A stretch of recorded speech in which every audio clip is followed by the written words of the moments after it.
বিসমিল্লাহির রহমানির রাহিম। আসসালামু আলাইকুম বন্ধুরা, কেমন আছো সবাই? আশা করি ভালো আছো, আমিও ভালো। আজকে আমি তোমাদের সামনে নিয়ে এসেছি কোনো ময়দা ছাড়াই আটা দিয়ে খুব সহজে কিভাবে তোমরা বেকারির স্টাইলে পাউরুটি বানাতে পারো সেই রেসিপিটি আমি তোমাদের আজকে বানিয়ে দেখাবো। এবং অল্প সময়েই ওভেন ছাড়াই চুলায় কিভাবে তোমরা বেক করতে পারবে আমি সেটাও তোমাদের দেখিয়ে দেবো। তাই আর দেরি না করে চলো আমরা মূল রেসিপিতে চলে যাচ্ছি। মূল রেসিপিতে যাওয়ার আগে আমি একটা কথা সবাইকে বলতে চাই, যারা আমার চ্যানেলটি নতুন দেখছো আমার ভিডিওটা, তারা অবশ্যই আমার চ্যানেলে সাবস্ক্রাইব করে রেখো, যাতে আমার নিত্য নতুন ভিডিও তোমরা অতি সহজেই পেয়ে যাও। চলে এলাম মূল রেসিপিতে। আমি একটি মিক্সিং বোল নিয়ে নিয়েছি এবং এতে আমি নিয়ে নিচ্ছি 1 কাপ পরিমাণ উষ্ণ গরম দুধ এবং এতে দিয়ে দিচ্ছি আমি 2 টেবিল চামচ পরিমাণ চিনি। চিনিটা আপনারা আপনাদের স্বাদ অনুযায়ী নিয়ে নেবেন এবং এটাকে আমি খুব ভালো মতো নেড়ে চেড়ে দিচ্ছি। এখন আমি এতে অ্যাড করব 2 টিস্পুন পরিমাণ ইস্ট।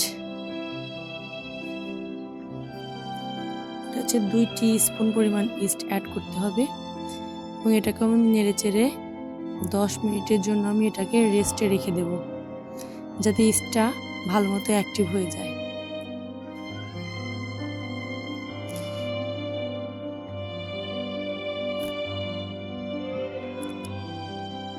ফিরে এলাম 10 মিনিট পর।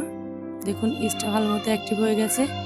এখন আমি এর মধ্যে নিয়ে নিচ্ছি 2 কাপ পরিমাণ আটা। আজকে আমি আটা দিয়ে আপনাদের পাউরুটিটা তৈরি করে দেখাবো, একদম বেকারি স্টাইলে। খুব সহজে আটা দিয়ে আপনারা বাসায় পাউরুটিটা বানিয়ে ফেলতে পারবেন। এখন দিয়ে দিচ্ছি আমি স্বাদ মতো সামান্য পরিমাণে লবণ দিয়ে এটাকে আমি হাত দিয়ে ভালো মতো ময়াম করে নিচ্ছি।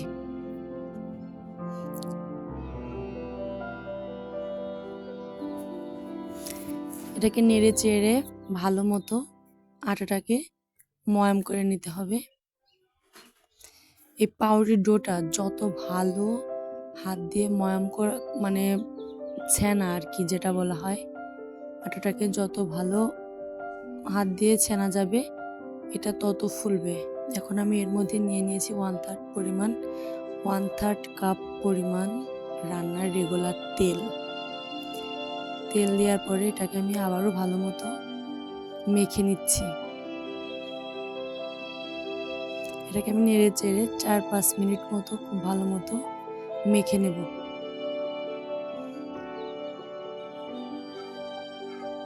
একদম স্মুথলি একটা ডো তৈরি করতে হবে। আমার মেখে নেওয়া হয়ে গেছে। এখন আমি এটাকে ঢাকনা দিয়ে ঢেকে রেস্টে রেখে দেব 1 ঘন্টার জন্য। আমি এখানে একটু গরম পানি নিয়েছি, গরম পানির মধ্যে এটাকে আমি রেখে দেব, যাতে পারফেক্টভাবে পাউরুটির ডোটা ফুলে ওঠে। ফিরে এলাম 1 ঘন্টা পর। দেখুন কত সুন্দর ফুলে উঠেছে আটার ডোটা। এটার মধ্যে থেকে আমি যে বাতাস ছিল, বাতাসটা আমি বের করে নিচ্ছি। নিয়ে আমি আরেকটু পরিমাণ এটাকে নেড়ে চেড়ে নিচ্ছি। আমি একটা ফিরে নিয়ে নিয়েছি, এটা রুটি বেলা ফিরে। এটার মধ্যে আমি কিছুটা আটা নিয়ে এই পাউরুটির ডোটাকে আমি আরেকটু ভালোভাবে মুথে নেব।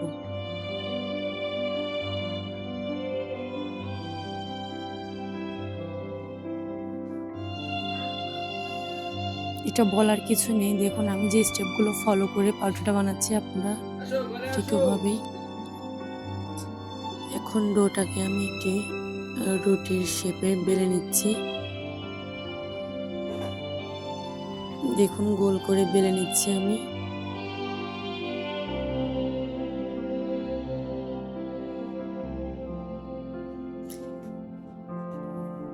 বেলে নেওয়ার পর আমি একদিক থেকে ঘুরিয়ে ঘুরিয়ে একটা রাউন্ড শেপ দিয়ে নেব এবং কোনাটাকে এভাবে চেপে চেপে লাগিয়ে দিচ্ছি।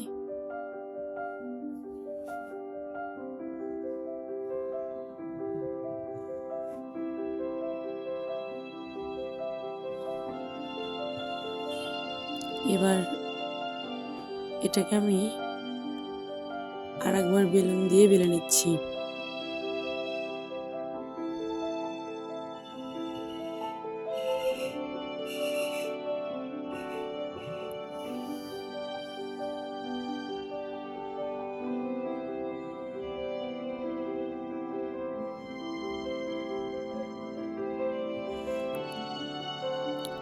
দেখুন এক পাশ থেকে আমি আবারও ঘুরিয়ে ঘুরিয়ে রাউন্ড শেপ দিয়ে নিচ্ছি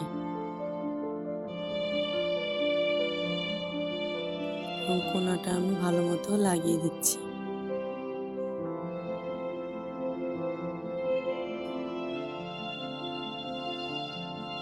এখন এটাকে আমি একটু হাত দিয়ে ডলে বড় করে নিচ্ছি, যাতে আমার যে মোল্ডে আমি এটাকে বেক করব সে অনুযায়ী হয়।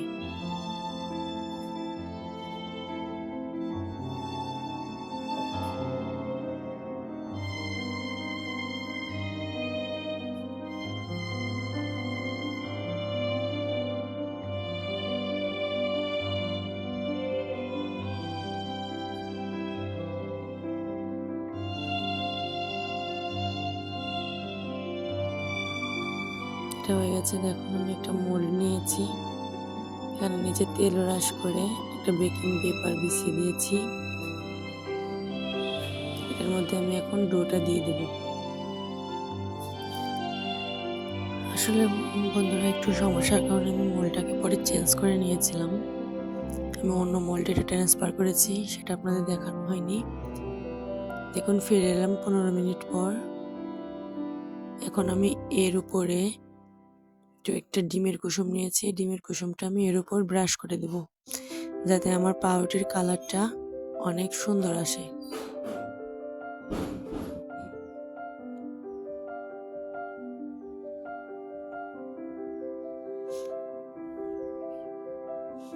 আপনারা চাইলে এর উপর দুধ দিয়েও ব্রাশ করে দিতে পারেন, লিকুইড দুধ। আমি আজকে ডিমের কুসুম ব্রাশ করে দিচ্ছি, এতে করে কালারটা পারফেক্ট আসবে। এবং এর উপর দিয়ে দিচ্ছি কিছু পরিমাণ সাদা তিল। তিলটা দিলে পাউরুটি হওয়ার পরে দেখতে অনেক ফ্লাফি এবং সুন্দর মনে হয়, খেতে অনেক মজা লাগে। তাহলে আমার এই টিপসগুলো ফলো করে আপনারা অবশ্যই বাসায় পাউরুটি বানিয়ে দেখবেন। এখন আমি চুলায় একটি হাঁড়ি বসিয়ে নিয়েছি এবং এটাকে স্ট্যান্ড বসিয়ে দিয়েছি। এটা 10 মিনিট ফ্রি হিট করে নিয়েছিলাম। এখন পাউরুটির ডোটাকে আমি এর মধ্যে দিয়ে দিচ্ছি,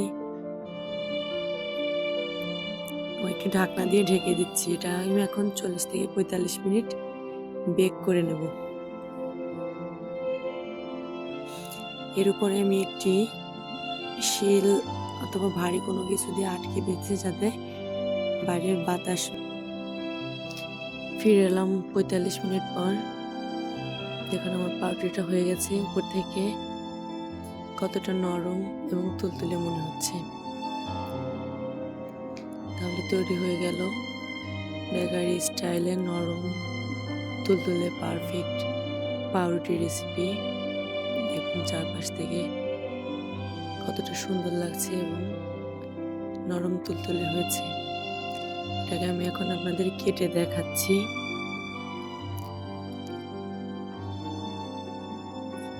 দেখুন ভিতরটা কত লোভনীয় হয়েছে এবং নরম তুলতুলে হয়েছে।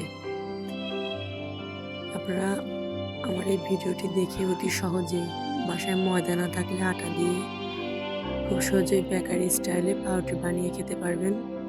তো বন্ধুরা বাসায় একবার হলেও ট্রাই করবেন এবং আপনাদের কেমন হয়েছে আমার কমেন্টে অবশ্যই জানাবেন।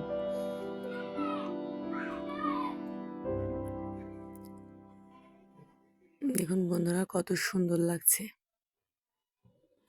এবং পাউরুটিটা খেতে কিন্তু অসম্ভব মজাদার হয়েছিল। এখানে আমি একটি আপনাদের কাছ থেকে দেখিয়ে দিচ্ছি কতটা নরম তুলতুলে হয়েছে। দেখুন, তাহলে আজ এই পর্যন্তই বন্ধুরা, ভালো থাকবেন সবাই। আল্লাহ হাফেজ।